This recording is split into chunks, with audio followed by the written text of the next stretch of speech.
Update dugaan korupsi Bansos 9,7 miliar rupiah, pekan ini Kejari Malteng masih periksa kelompok penerima.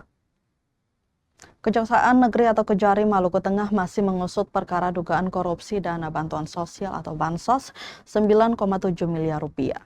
Tak berhenti di 350-an saksi, Kejari Maluku Tengah terus melakukan pendalaman keterangan dari saksi-saksi lainnya, terlebih kepada kelompok penerima. Tepat Senin 6 April 2026, Kejari Maluku Tengah masih memanggil kelompok penerima bansos untuk dimintai keterangan. Walau telah menerima keterangan dari ratusan saksi, Kejari Maluku Tengah tetap meminta keterangan dari saksi lain alias kelompok penerima atas perkara yang telah menyeret nama-nama penting di kabupaten bertajuk Bumi Pamahanu, Nusa ini. Khusus para saksi yang belum memenuhi panggilan jaksa, maka akan dipanggil kembali guna dimintai keterangan. Walau masa penyidikan kasus telah bergulir hampir 6 bulan, Kejaksaan Negeri Maluku Tengah meminta publik agar tak khawatir dengan kerja-kerja kejaksaan. Kasih Intelijen Kejari Maluku Tengah Yudawarta juga menegaskan bahwa kejaksaan berkomitmen bekerja sesuai prosedur. Ia juga menekankan sikap kejaksaan untuk tetap lurus dan tegas dalam pengusutan perkara.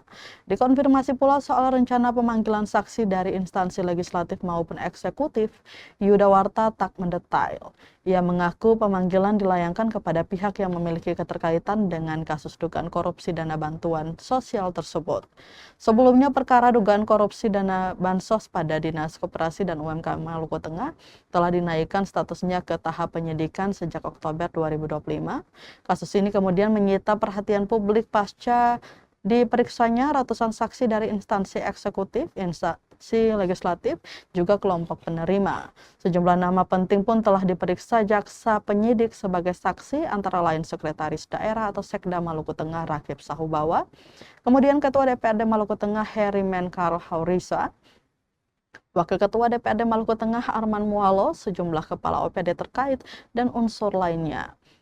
Selain pemeriksaan ratusan saksi, Kejari Maluku Tengah telah menggeledah kantor Baplit Bangda Maluku Tengah dan kantor Dinas Koperasi dan UMKM Maluku Tengah, serta menyita ribuan dokumen. Tepat 24 Maret 2026.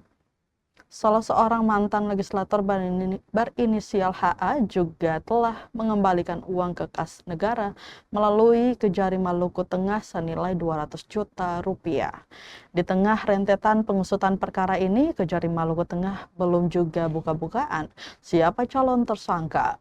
Publik pun dibuat menanti kerja-kerja penegak hukum untuk mengusut perkara ini hingga tuntas.